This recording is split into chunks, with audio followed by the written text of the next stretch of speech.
Hey everyone, this is the tyrant's demise. It does have some gory details in it, like blades through hearts, decapitated knights, stuff like that. But I'll just go ahead and get into it. Alright. Once upon a time, there was a king who ruled the great kingdom of Tacoma with an iron fist. To the king, anyone except him were just slaves. No one deserved freedom except him. Not the people of the kingdom, not the queen, and certainly not the children of the queen. Family meant nothing to this evil man. Instead, he abused the family he had. This king did whatever he wanted to the family. He even tried to kill the queen several times. No one liked the king, but they were all too scared to do anything about him. One day, someone stole from the king's treasury. When the king found out someone stole from him, he blamed one person, and that was the queen's eldest son, Ray. So the king went to Ray's quarters with some knights to kill him. When the king and his knights got to Ray's room, Ray was training with a sword. So when the king and his knights walked in and immediately tried to kill him, Ray barely dodged the first knight's swing, being surprised, and Ray's shirt was cut open. As soon as Ray dodged the first swing, he heard another and blocked it, hitting the sword out of the knight's hand, and drove his blade through the knight's heart. Ray pulled the sword out of the knight, and immediately took a swift swing at another knight, slicing the knight's head clean off.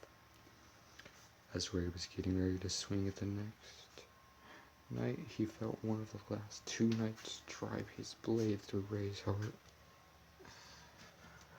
He immediately fell to his knees and collapsed on the floor.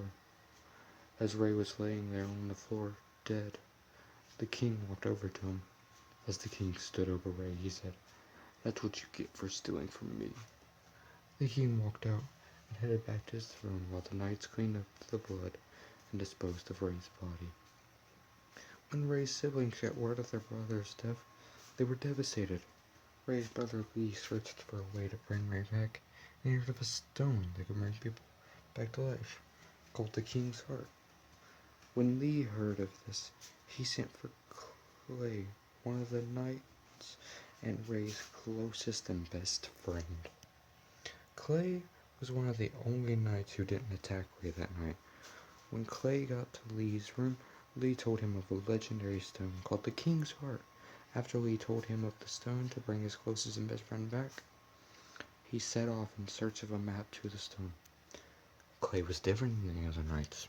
He was fast, strong, and better with a sword than any other knight. Clay doesn't wear heavy armor or use heavy weapons like every other knight. Clay wears light armor and dual wields 2 swords. So Clay set out on his adventure to achieve the stone to bring Ray back to life. His first stop was to Manuel's house. Manuel collected everything he could find. If anyone had the map, it would be Manuel. When Clay got to Manuel's house, he asked Manuel, but he said he needed Clay to do something first. Manuel said he needed Clay to kill some man. So Clay asked him, "What did the man do?" Manuel told him the man didn't do anything, he just wanted him dead. So Clay refused. "I won't kill an innocent man. It's not right." Manuel smiled. "I knew you wouldn't. I just had to make sure I don't give this map to someone who would use the stone for evil. Good luck on your quest, Clay.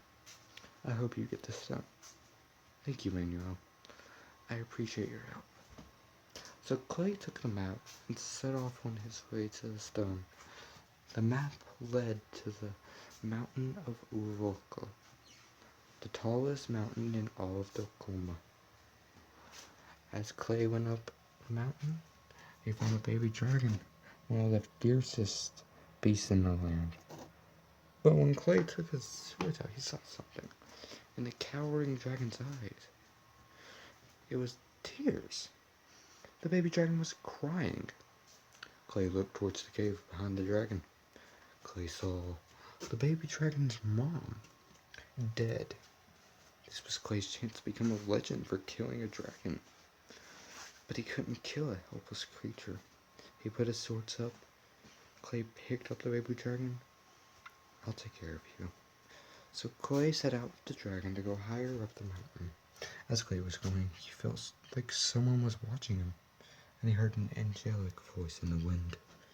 Very good. Clay turned around but saw nothing. Clay was walking higher up when he heard another voice, but this voice was more sinister. It wasn't even saying anything, it was just a sinister laugh. When Clay turned around, he saw a demon. The demon continued laughing, and all he said was, "Have fun." And everything went dark. All of a sudden, Clay was back in coma. But there was another Clay, and everyone was dead. The other Clay turned around, blood all over him. "Look what you did. You finally lost control and slaughtered everyone like the animal you are. You killed everyone, even Lee. You deserve to die." "No, it can't be. No way I lost control. I couldn't have. I didn't do this. No way I did. But please, even Lee, I always feared of losing control, and I finally did. No." All of a sudden, Clay heard a familiar voice in his head. "Clay, you won't ever lose control. Just believe in yourself and you won't." It was Ray. He used to always say that. "Thank you, Ray. Even now, your words help me. This is fake. I don't know who you are, but you aren't fooling me." Clay took out his sword and struck the demon. "What? How did you break my spell? You should have went insane to my spell. How?" The demon fell to the ground, looking at Clay. "My friend helped me. Nice try, though, demon." Clay set out yet again, going higher with the dragon by his side. While Clay was going higher, he heard that angelic voice again. Impressive.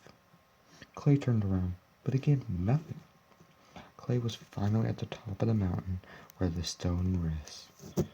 Clay could see the stone, but he could also see an orc who was just about to drop a little girl off the mountain. Clay started running over, but the orc dropped her off the edge. So Clay jumped off and grabbed the little girl and turned them around in midair. "At least I can break her fall and she will survive."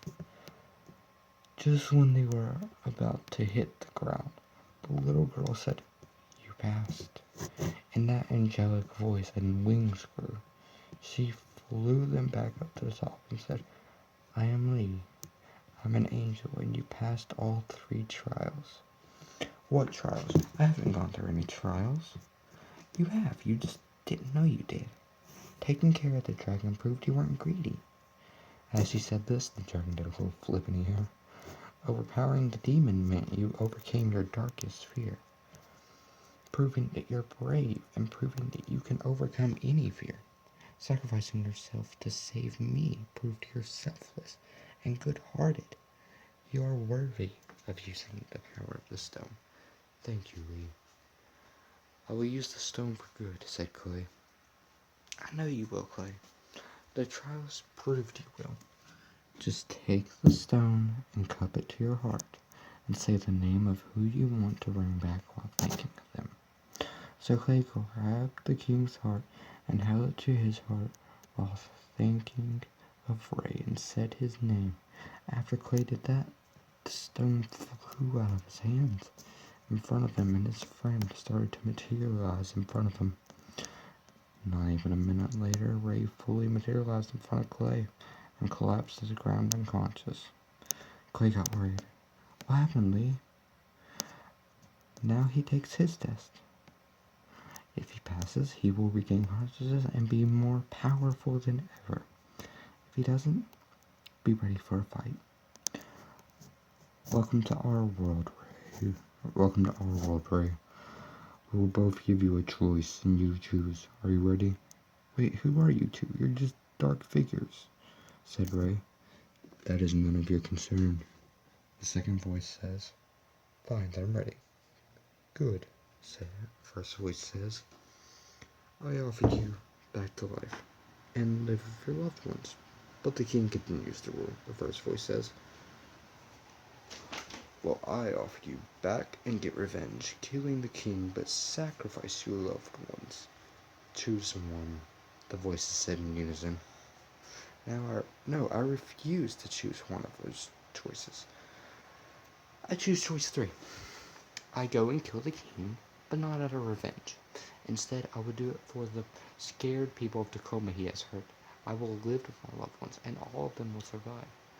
I will rule and help the people of Tacoma. I am going now. Back to life. Bye. You can't do that. We have given you specific choices. Both the voices say in unison. Nope. Bye.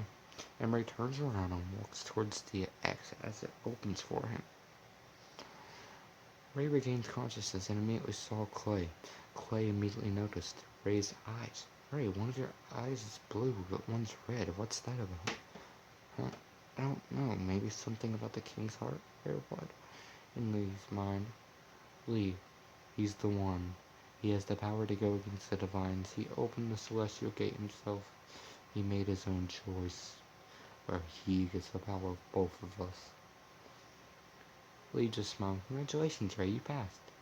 Welcome back to the world of the living. Ray just looked at her and said, all I care about is saving the people of Tacoma and my loved ones. I'll be leaving now. I need to save my people. Bye. Let's go, Clay. We need to help them as soon as possible. So Clay and Ray set out back to Tacoma to stop the evil tyrant. Clay and Ray got back to Tacoma, but at the gates, knights awaited them. They ready for battle, but the knights lowered their weapons. One of the knights stepped forward. We are not here to fight you. We want to help restore Tacoma to its former glory. Ray searched the group of knights' faces. These knights were not there that night. You can go, and we will restore Tacoma to its former glory. The tyrant will fall. So Ray, Clay, and the knights set out towards the castle. All the people of Tacoma hid when they saw Ray. They all knew what was going to happen when Ray confronted the king. When they got to the castle gate, there were knights there that were loyal to the king, waiting for them to arrive. The knights confronted Ray, Clay, and the knights. The head knight spoke up. We will not let you harm the king, Ray. So Ray and his companions started fighting. As soon as Ray saw trouble, but a voice spoke and something took over Ray. Both of Ray's eyes turned red, and he had an evil-looking grin on his face. He started killing all the knights. When Ray killed all the knights, his eyes turned back to normal. One red and one blue. Clay looked at Ray. What happened to you, Ray? Ray looked back at Clay. I don't know what happened. I just blacked out or something. I heard a voice and then all of a sudden I'm talking to you now. Clay explained to Ray, you killed all the knights, Ray. I don't know, I guess it's part of the king's heart. I'll have to learn to control it somehow. Right now, though, we don't have time to try to learn how to control it. We are almost to the castle, and stopping the evil tyrant is our first priority, Clay. After we rid Tacoma of the evil tyrant, we can try to learn how to control it. But ridding Tacoma of the evil tyrant comes first. We understand, Ray. It would do that first, but after that, you have to learn how to control it, Ray. I will, Clay. I promise. We just don't have time right now. Now let's keep heading to the castle. We're almost there. So Ray, Clay, and the knights set off again after a short rest to tend to the wounds of the knights. Ray, Clay, and the knights went through the castle gate and up the stairs to the castle doors. When they got upstairs and to the castle doors, they saw more knights waiting at the door. Ray spoke up to the knights. If we have to fight to get through the doors, we will. One of the knights spoke up. Just stop, Ray. We're ordered to kill you if you try to get through the doors. Ray looked at them. Even if I stepped up those steps, you wouldn't be able to kill me. Don't do it, Ray. So we won't have to try it and see if we can or not. Ray takes a step forward, but Clay stops him. Ray, you go after the tyrant. We will fight these guys.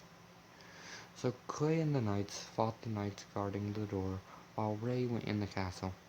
As soon as Ray walked through the doors, he saw something that made him even more mad.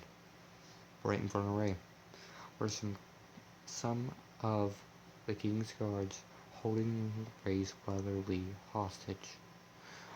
A sword at Lee's throat. Ray immediately dropped all weapons he had and dropped down to his knees. It's dirty using my brother as a hostage. Maybe it is, Ray, but we follow our king's orders. Really? You follow your king's orders even if it means putting innocent lives at risk? As long as it isn't us, why should we care? Ray looked at him with a disgusted look. So that's how the knights, who are supposed to protect everyone of Dokoma, feel. Fine, then just say goodbye. One of the king's guards asked, say goodbye to what? Ray's eyes turned red again. He means say your last goodbyes. And before they could even say anything, Ray lunged forward, grabbing the knight's neck that was holding Lee. Squeezing his neck, choking the knight, Ray killed the knight in just a couple of seconds. Ray looked at the next knight, his eyes full of bloodlust. You're next. Ray dropped the knight and started walking toward that knight while Lee ran away. The knight drew his sword and tried to take a swing at Ray, but he dodged it and grabbed the knight's arm, breaking it. What now, weakling? Ray grabbed the knight's neck, lifting him up off his knees. Should I kill you, or will you leave now? The knight stammered, I'll leave you be. Then run. Ray shoved him away and looked at the king. The king's last and strongest guard stepped in front of the king. Ray looked at the knight. He had led the knights into his room that night. He had been the one to kill Ray. Ray grabbed his sword, ready for combat with the knight, saying, you may have struck me down, but now I'm back, and I will bring an end to his reign. Both Ray and the knight started charging at each other. Their swords clashed. The sound of steel clanging together filled the throne room as they fought, their swords colliding with each other with every swing. Ray went to swing one more time, but the knight swung first, and Ray barely had time to dodge while in the middle of the swing, so his side got cut just barely. Ray grabbed his side, feeling it, and swung with full force, with his blade clashing with the knight's sword. But the force was so great, the knight's sword flew out of his hands. The knight tried to run towards his sword, but Ray drove his blade through the knight's back. Ray looked at the knight and said, just know, this isn't for me. This is for Dokoma. Ray looked at the king, who was now running toward the entrance, but Clay stopped the king. He walked over to the king and said, your reign is over. You will no longer torment the people of this kingdom. The king tried to squirm out of Clay's hold, but Ray stabbed the king in the heart when he did. Ray took the crown off of the king's head and put it on. He then walked through the castle doors to the kingdom. He looked around at the kingdom and said, people of Dokoma, the tyrant has fallen. The king has met his end, and I am that end for him. Not for Dokoma, though. I am the beginning for Dokoma.